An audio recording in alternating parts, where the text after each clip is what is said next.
So my task for the next sort of 45 minutes is to sort of navigate you through the current NHS landscape here in England around the extent to which we are using and exploiting digital technology to improve patient care, to involve citizens in the management of their own health care, to drive up standards of quality and safety. All of the So I suppose a number of takeaways from my session, but one of them will be fundamentally that this isn't a journey through technology. This is a journey through process re-engineering, through business improvement, through clinical change, enabled by that technology. But we have made some significant strides at a national level and locally over the last couple of years that I think it would benefit colleagues from hearing about. The clock tells me I've got 49 minutes remaining. We'll see how that goes. I have a body of slides to work through with you, but genuinely do want to make sure I create time at the end for questions and answers as appropriate. So I thought, again, just to sort of structure it would be helpful from your point of view to understand what I think the learning objectives are for the session. So the first one is to share the progress that the NHS is making in relation to delivering digitally enabled transformation in NHS and increasingly social care as well. So our equation is not just a health challenge, it's a challenge around health and well-being, health and care. It's to identify some of the technologies and capabilities that we're using to enable connected care. It's to point out where these innovations are driving significant improvement in quality and patient safety. And it's to fundamentally recognize the opportunities that still exist going forward to transform care through the use of information technology.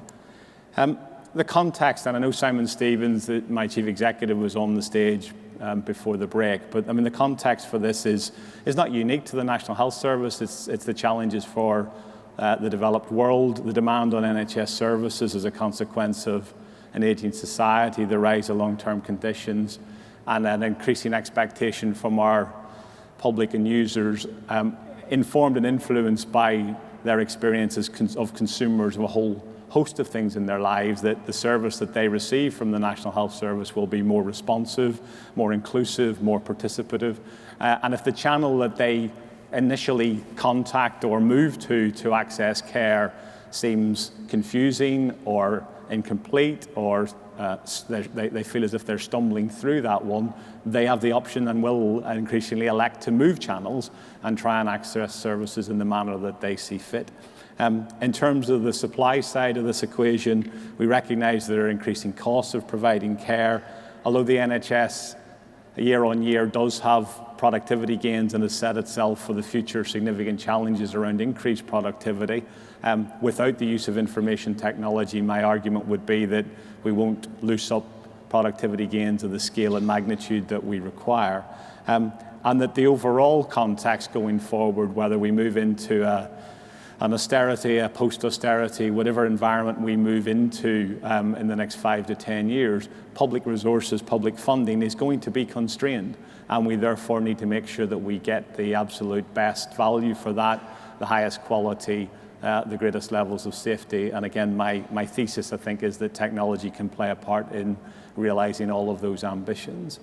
There are two documents that I would point colleagues to who are unfamiliar with the NHS, or indeed who are familiar with the NHS, but maybe have more interesting bedside reading than I have.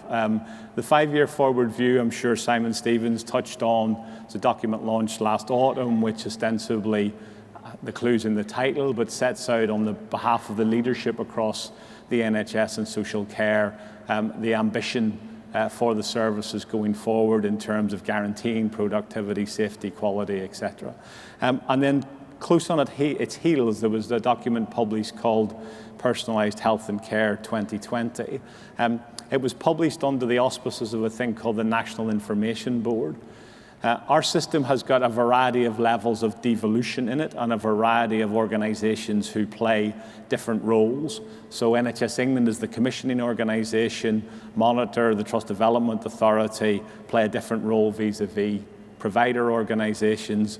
The Care Quality Commission performs a different role again around the inspectorate of health and care, and Public Health England and a range of other organisations are responsible for the health and wellbeing agenda, for the education agenda.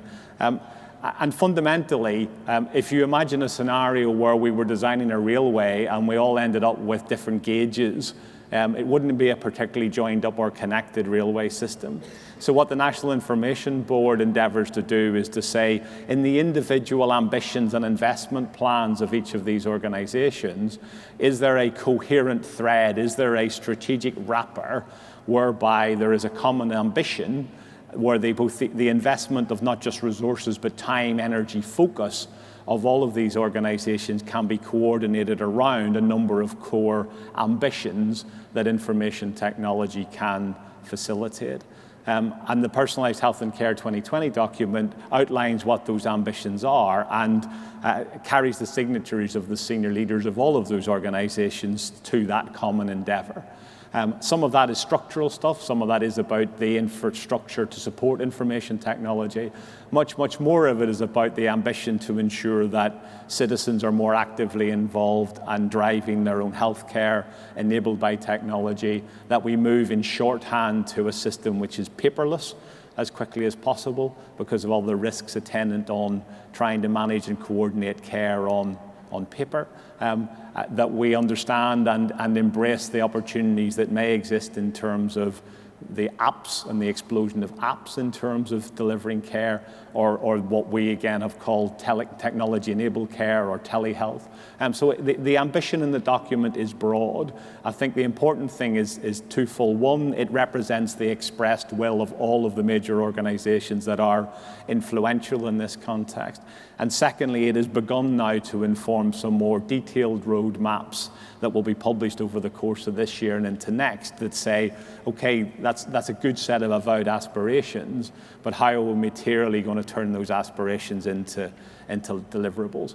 And how are we going to deliver something which, wherever the care setting is, whatever the care system is, it's joined up, it's inclusive, it's participative, and we've availed of the best opportunity that technology provides to help us, assist us delivering that. In short, the ambition at the heart of the document is probably expressed by this statement. So better use of data and technology is the power to improve health, transform the quality and reduce the cost of health and care services, can give patients and citizens more control of their health and well-being, empower carers, reduce the administrative burden for care professionals, and support the development of new medicines and treatment. So while a significant focus of this agenda is on care models, delivery of care, it's also about understanding the extent to which paper-bound systems are not intelligent systems. They're not systems that generate data, which generates insight, which generates change in behaviour and actions. We've got to move into a digital space, not just because of the benefits at the point of care, but also because we can tap into a huge level of analytical insight, a huge level of predictive insight, a whole set of disciplines that are about not just current care models, but also about future care models, that are not just about my health, but about population health, and that are about the relationship and intersection between those things. So the judgments that I'm making about my health and well-being are not about me as an island, but about me in the context of a system, and about me in a context of a system that's intelligent about people like me. So there's a significant set of ambitions, but again, I don't think those ambitions are unique to the National Health Service in England. I had the opportunity to be in the United States last week at a sort of large event there, and again, the Office of National Coordinator for Health IT in the US and the leadership that they give to that system is all about exactly these same sorts of issues, and I'm very conscious that colleagues in the Nordic countries and in other bits of Europe are equally committed to understanding how we release the potential of information technology and intelligence to improve our health and care systems. this is quite a busy slide, but again, I just wanted to pick out from this sort of, there's a key principle at the heart of driving all of this, which is that we need increased levels of transparency about how our services are organised and delivered, the experience of receiving those services, the knowledge base that is being drawn upon to inform those services, and that actually there's a healthy learning loop here between transparency and participation, and that bringing more insight and bringing more information into the light for users and consumers of healthcare and for professionals who organise and deliver that care is ultimately a beneficial thing. And we've seen this in other aspects of our lives. Healthcare is not the same as banking. It's not the same as the travel industry, don't get me wrong. But there are analogies or examples or insights from those industries which we should draw upon, where we think they can positively challenge us and can be the disruptive innovations that healthcare going forward needs to embrace. Some recent progress, just sort of picking some headlines and as we go. So again, in terms of this idea of how far has the NHS historically or traditionally exploited digital technology, actually our primary care system has been paperless for quite a long time. So general practitioners, I think, except when they're communicating to others outside their immediate working environment, less frequently, if at all, find themselves using paper in the course of what they do within their operating environment. What hasn't necessarily happened is that those general practitioners and that primary care asset has been opened up to the benefit of patients, or that some of the utility that's available in general practice has been used by all general practitioners. So what we have and will continue to work with those independent contractors to negotiate with them in terms of how their business is delivered, to increasingly see the digital channels and the digital opportunities that they can access as healthcare professionals be opened and be utilised to a greater extent, but also see those channels opened up to patients and citizens. So we delivered at the end of April this year access to an element of everybody's personal health record, that bit that's captured in the GP system, which is analogous to what we call our summary care record nationally. But we will build on that, and there will be more and more increased access and utility for patients, users, to that central lifelong record. The second thing refers to our structural thing, but the spine is the basis that we rely upon for a massive amount of moving around our data and transactions nationally. And we've re-platformed that lately without incident into a much more future-proof technology position, and one which allows us through open application programming interfaces to bring much more utility and benefit to people around that. The third thing, the NHS number. Again, we do not have, for people unfamiliar with the UK or with England, we do not have a national identity card system. That's not something which has ever been introduced or is likely to be introduced. What we do have from birth is an NHS number. And increasingly that is the default that is used across the health and care system for confirming identity. And there was a private member's bill passed just before Parliament recessed a few months ago, confirming the place of the NHS number as that unique identifier. And again, in some contexts, so again, thinking about the North American experience, that's something they simply do not have. So there are assets here that we want to lever and to exploit going forward. And I mentioned the last one, the link to the GP contract, is that patient online commitment.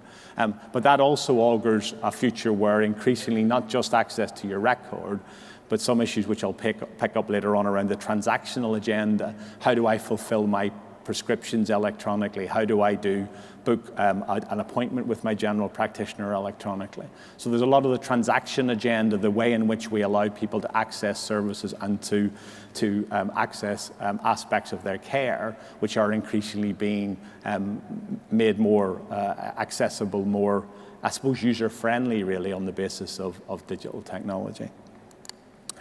This is, again, a very busy slide, this one and the next one, I apologize. But latterly, there's been a significant investment made available, or opportunity for investment around a thing called the Prime Minister's Challenge Fund.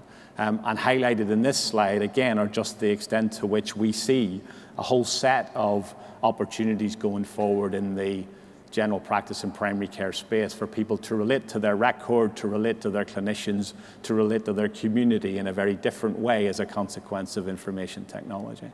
I don't particularly want to use the classic sort of Skype shorthand in this context because, if no other reason, Skype's a proprietary brand, but that idea of accessing GPs in ways which are not about necessarily being physically present with a general practitioner. What are the ways in which we can use teleconsultation technology? What are the ways in which the information drawn from telemonitoring might influence and inform the consultation with the general practitioner, who might then undertake that over the telephone, and that might be entirely appropriate. So there's a whole plethora on this slide and the next one, and I assume the slides will be available for people after the presentation, where that utility of having a lifelong care record in general practice gives us a really good chance and opportunity to build, but also because general practice is historically entrepreneurial and historically wants to be and is the care coordinator for the citizen in the local health and care system, that we leverage that relationship to think about the transactional agenda, the participation agenda, joining up care around the individual, and horrendous words like interoperability, but effectively knowing that your information in the general practice record can be used and accessed and shared across all of the organizations responsible for and interested in your health and care. This, again, is a slightly technical slide, but it's just picking out the extent to which we do not expect that ecosystem to flourish without some consistent standards underpinning it. Again, this prize of interoperability, this prize of being sure that the information that I might choose to capture in the smartphone in my pocket, the information that may be in the social care record, the information that's accounted from my last contact with in a diagnostic capacity with my local acute trust, if they are expressed in apples and bananas and pears, we cannot join up health and care. There needs to be an underpinning standardization of the way of what is said and how it is said and how it is communicated between parts of the system. So again, as I will refrain at the end, we are not finished by any stretch of the imagination, but there is an increasing momentum around the information and the assets that are in different parts of the health and care system, including the citizen themselves, being joined up more effectively through digital interfaces. Helen, people observant will realize that I am not Helen Roundtree. Helen's area of business specifically in the context of this presentation was about where are we going with NHS Choices. So NHS Choices is our sort of national platform in terms of people accessing information, information that has been curated so they can access that information with confidence to understand their health and well-being, their condition more effectively. I think Helen would say, if she was here, is acknowledge that that's been a pretty static resource. It's a resource which you can go to. I mean, hugely successful, large numbers of hits on it on a daily basis, significant repeat business, particularly drawn to from mums with maybe anxious about their management of the care of their children, for example. There is significant traffic to this website every day, but the intention is to absolutely elaborate and extend its functionality and to build on that in a much more active way than has historically been the case. So there's a whole series of processes going on currently to understand the extent to which this well-loved, well-used, well-respected resource can be exploited much more dynamically in terms of people not just accessing information, but also relating to their care in a much more participative and interactive way. And one of the ambitions going forward is to ensure that I talked earlier on about learning from other sectors. One of the things that we absolutely know is that in whatever context we're talking about digital health, if the interfaces that people are using are not intuitive, if they're clunky, if they crash, if the underpinning infrastructure isn't there to support them, if they don't look and feel modern, then in effect we are alienating people and excluding people from the start. So again, in terms of the direction of travel with NHS Choices, there's a significant series of activities going on currently to take the best of the design features that people will be aware from other aspects of their lives and genuinely make NHS Choices the digital front door for NHS services. There are a number of, again, areas that are absolute must-dos, and retaining people's confidence in this whole digital future absolutely requires us to be confident about the person who we believe we are delivering services to, or who is receiving services, is the person that we're delivering those services to. And that individual in turn wants to be absolutely confident and assured that they're giving consent in certain circumstances that won't then, without a significant check back with them, cascade to lots of other contexts and lots of other circumstances. So we're very aware from a central perspective the necessity to tackle and address this issue of identification, verification and consent. That has developed on the professional side of things. We have a sort of smart card system at the moment to validate professionals. That's not necessarily delivering ease of use and utility, but certainly on the citizen side, if we want to be in a situation where I can log into NHS Choices for some part of my relationship with the NHS digital services, move to somewhere else to understand my personal health record, live in a social networking environment where I'm discussing aspects about my care with others who have got similar circumstances and conditions as I do, then my identity, my consent is absolutely critical to retain the public's confidence in moving to a digitally enabled future. So that's an area that we are absolutely addressing from a central perspective. And the other area I think I picked up earlier on is this whole question of making the future easier for people as a consequence of the digital transactions. So again, on here are a couple of sort of paradigm examples. Click and Collect is our service for people getting repeat prescriptions. And again, at the moment, much of that functionality is there, but it's not necessarily joined up, or it's not necessarily as trusted as it should be. So people are instructing their general practice that they'll be happy to receive their repeat prescription delivered to a local pharmacy. They're going to that local pharmacy and there's been some breakdown in that communication, and in essence they're still having to be, there's still an element of presenteeism required rather than being confident that that's a closed loop, and that the decision that you've made to say, yes, I'm happy for this medicine to come to me, in effect without me visibly being in the middle of the process, and just we need to knock off the rough edges of some of that locally and build people's confidence in those services. I mentioned the GP appointment functionality that exists. Again, in some contexts, I know my own practice has extended that for issues where perhaps it's not a practice that has many male doctors in it, and therefore where women need to book specifically with female GPs, then that functionality exists, but it doesn't exist generally across the whole range of slots that the practice has available. And the last one is this whole area of NHS referrals, where we're re-platforming our national programme and process for referring people from general practice into secondary care.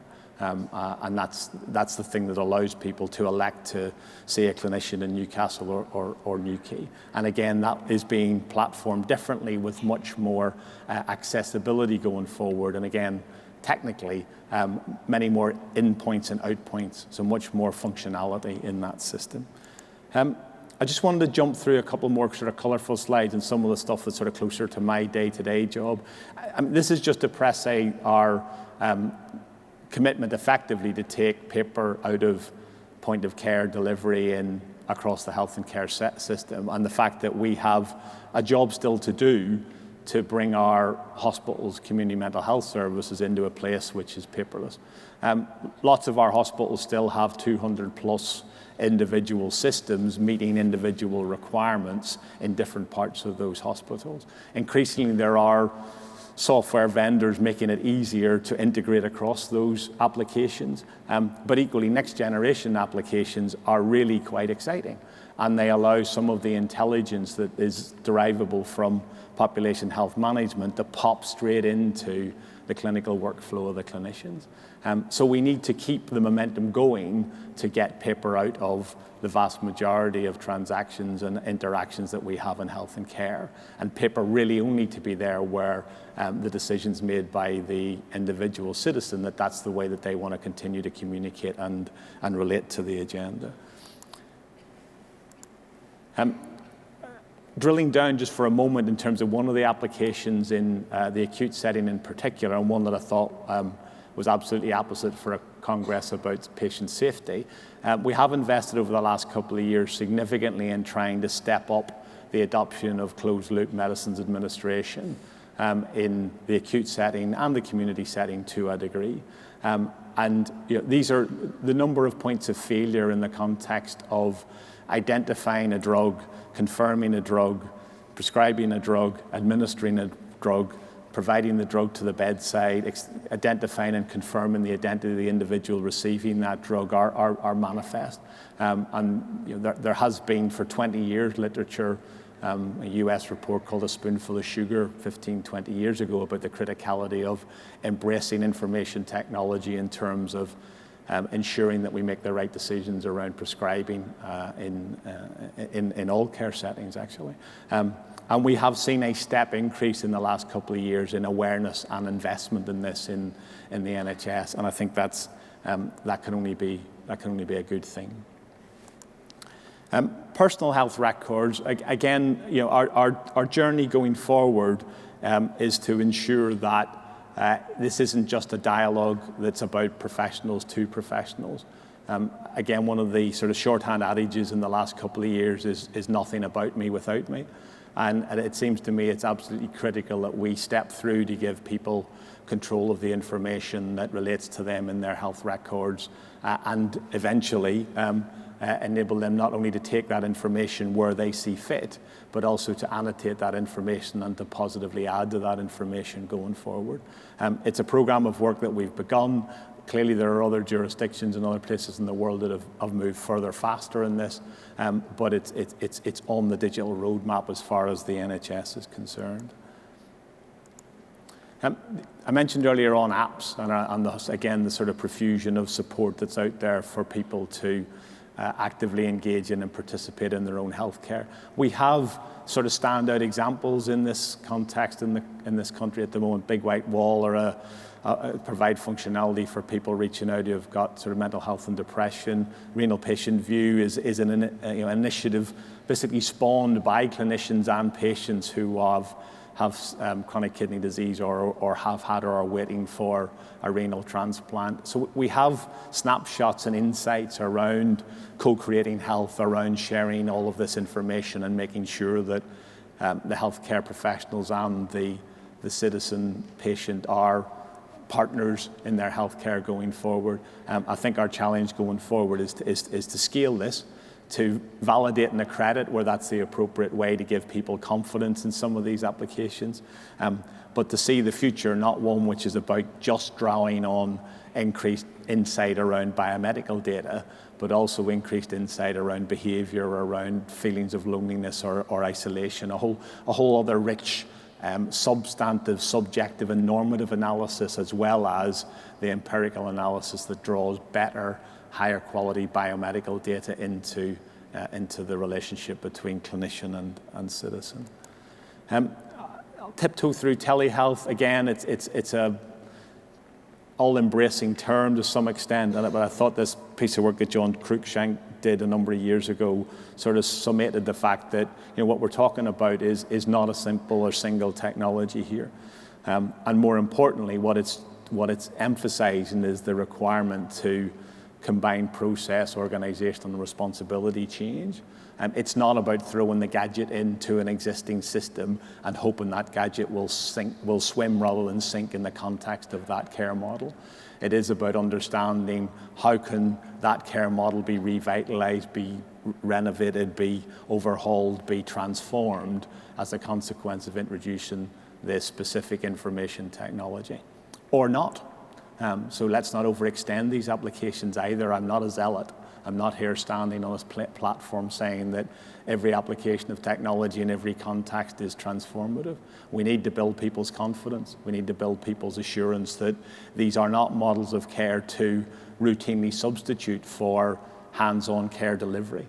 They are models of care that should free up the capacity of those professionals whose time is precious to dedicate that hands-on delivery to those people who absolutely and incontrovertibly need it. Where are we going in this agenda? So, I think I first spoke about telehealth 6 or 8 years ago to an audience, and it was about anonymous white boxes in the corner of people's living rooms.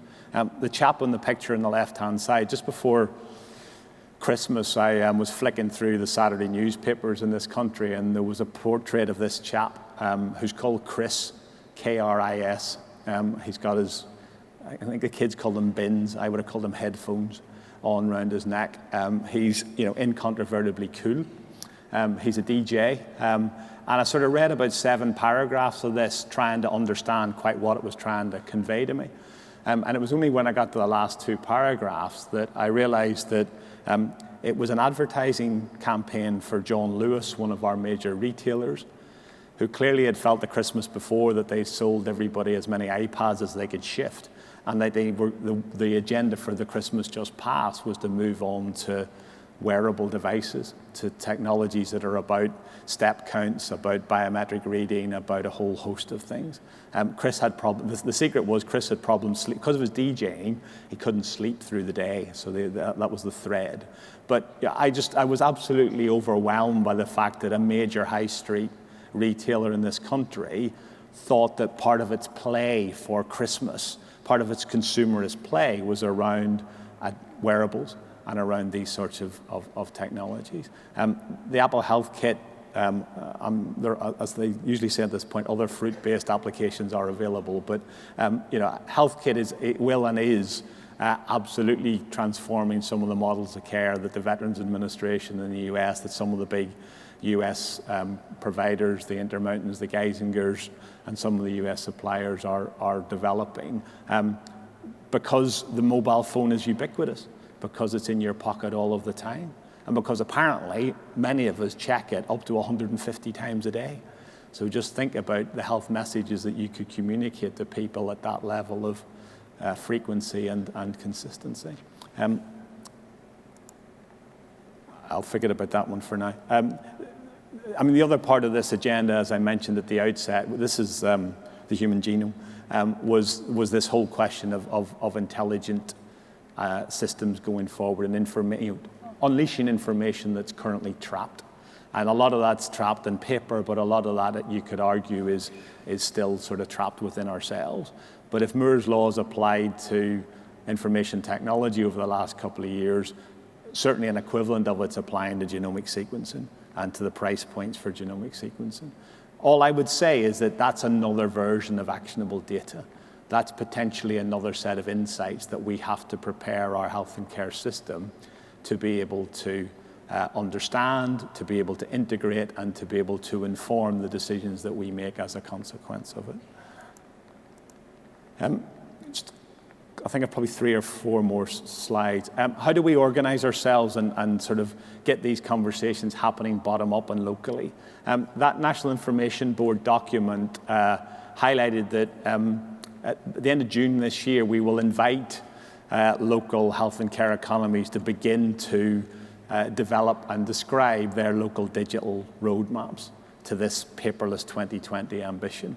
Some places have already got off the blocks. So this is just an example of something from Bristol, which is in the southwest, where they've looked at their care settings, they've looked at the stages of ambition that they have around transforming services, and they've looked at understanding how digital can play a part in that. we need to have that sort of quality of conversation going on in all of our local health and care systems. And we need people being able to articulate the steps that they're going to take and the logical relationships between the steps that they're going to take going forward on this agenda. As a minimum, to express their ambition and to avoid going down any cul-de-sacs. As a maximum, because it needs to be a fully interoperable, open, accessible infrastructure and system that we're working towards.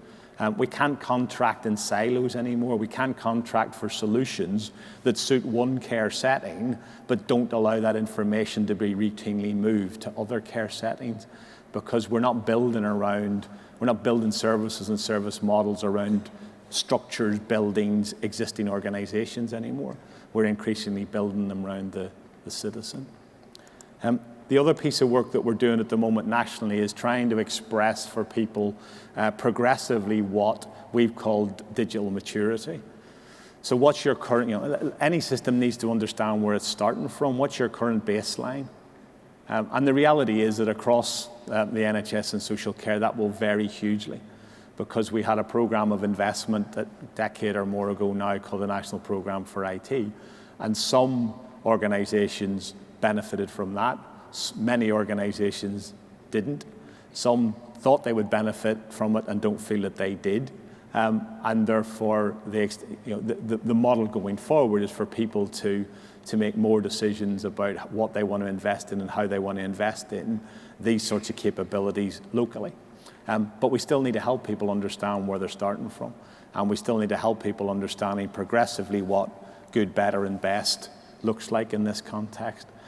We can sort of run a slide rule currently over what people have got in the bare sense of what technologies they've invested in. But we've much less insight as to whether those capabilities are being used enterprise-wide in their organizations. I suspect if you dip tested quite a lot of organizations where there's a clinical champion, you could almost get a compass, or not a compass, what's the other thing I'm thinking of? Not a set square, not a compass, protractor. You could almost get a protractor and draw a circle around that individual in terms of their sphere of influence and the extent to which that technology is actually making a difference. But the further and further you get away from those clinical champions into the darker recesses of the organizations, they're still celebrating working on paper. So we need to test and challenge people to say, you've got this capability, are you using it enterprise-wide? Is it a routine way in which people organize and deliver care? And then finally, I suppose the holy grail in this is it being effectively used and delivering real benefits and outcomes that patients and citizens would recognize?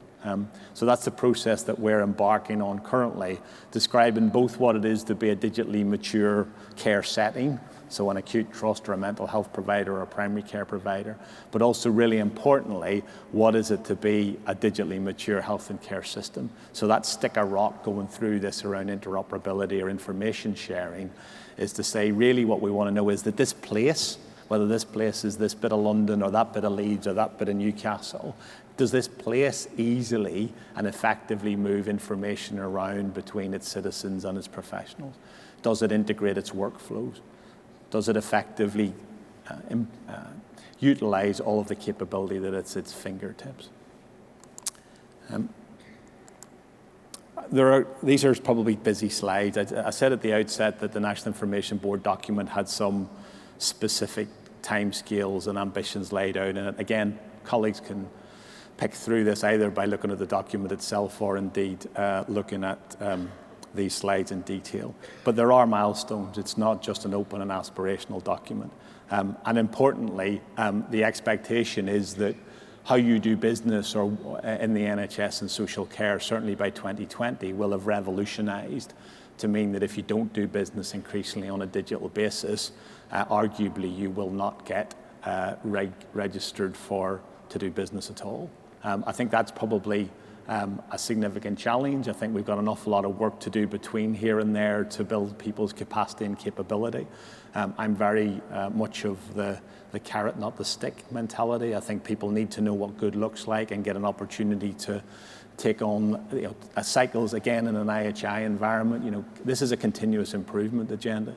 It's a continuous improvement agenda realizing the potential that technology provides.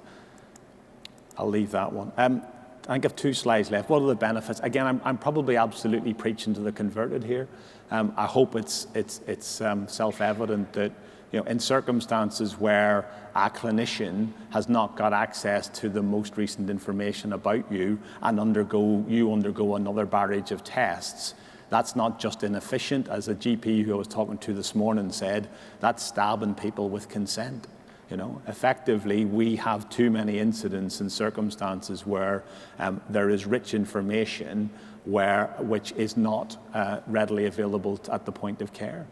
Even before you get into the exciting agenda about predictability and the possibility of knowing that individual before you is actually displaying all the signs of likely to be a person who would fall, with all the consequent implications of that, is likely to be a person who may be on the edge of sepsis, with all of the consequent implications of that.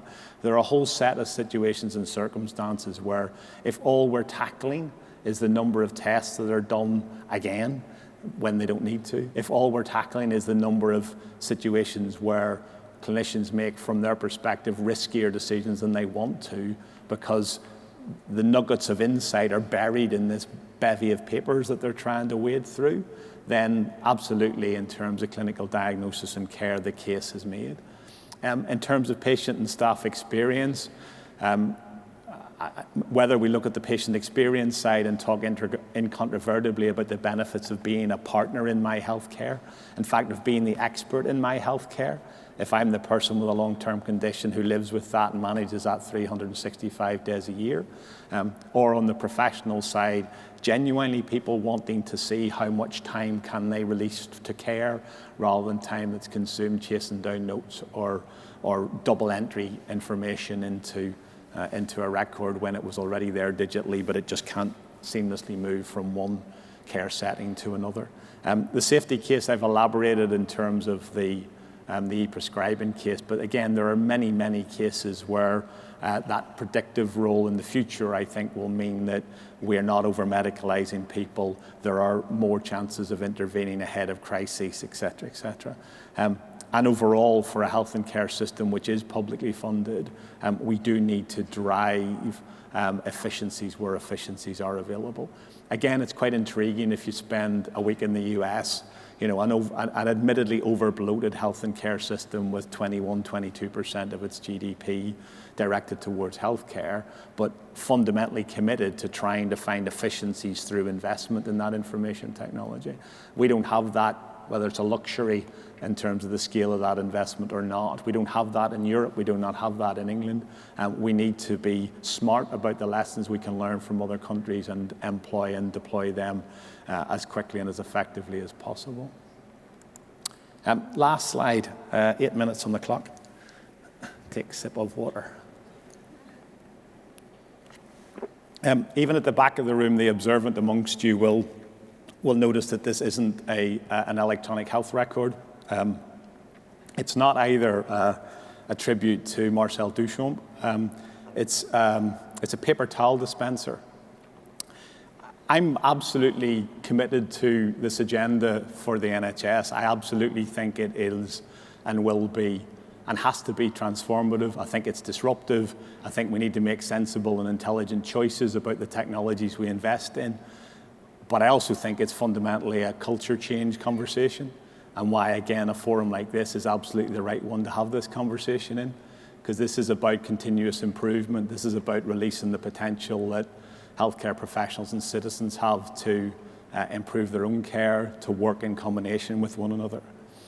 My wife had a procedure earlier on this year in a local hospital, and I went to see her immediately after the surgery. And she was in recovery. I was sitting at the bedside, and absolutely in those circumstances, I was a carer. That was my role. And the nurse came into the bay. I had, observant that I am, noticed that there were clearly computers on the nurse's station. There were, in fact, 2 computers in the actual 8-bedded bay. We're not allowed to call them cows anymore because that's seen as derogatory, but computers on wheels, or people will be familiar with different language than that, but computers that can move to the bedside. And the first thing that nurse did in terms of recording my wife's vital signs was walk over to the wall pull a paper towel out of the towel dispenser, take a pen out of her pocket and scroll, from my perspective, somewhat illegibly on the paper towel, the vital signs. Now, interestingly, the computer sitting in the bedded bay was, the screensaver was clicking over. It was telling me about Clean Hands Week. It was telling me about a whole series of bulletins were flashing past on this thing. But what I assume that clinician then did at that point was take that roughly transcribed piece of information and double entry it, either on that computer on wheels, although she didn't do it in front of me, or on the nurse's station at the in the middle of the ward environment. I work consistently with nurses. This is not in any shape or form a treatise about why would a nurse do that. It's simply, from my point of view, again, an insight at two levels. One, I cannot tell you how vulnerable I felt in that moment as a carer beside my wife about the whole package of care that was being organised, coordinated and delivered at that point. It might have been naive, it might have been, but that's how I felt. I can't also tell you the extent to which, when it comes to understanding that there was something wrong from the perspective of that healthcare professional in the utility or functionality or case that needed to be made culturally for her to enter that information once and digitally. It's a massive challenge. It is still a massive challenge. It is still a challenge that we must face together on the basis not of the technology and its transformative potential, but on the basis of the skills, the capability, the confidence of health and care professionals and citizens going forward. So I hope I've given you a sensible, coherent run through the scale of what we've been doing and it will continue to do. But again, just as a sort of sign off, I just want to be clear from my perspective. I might be called the head of technology strategy, but fundamentally, the strategy I'm interested in is about transforming care, about culture change, about new models of care, and about the role that technology has in that.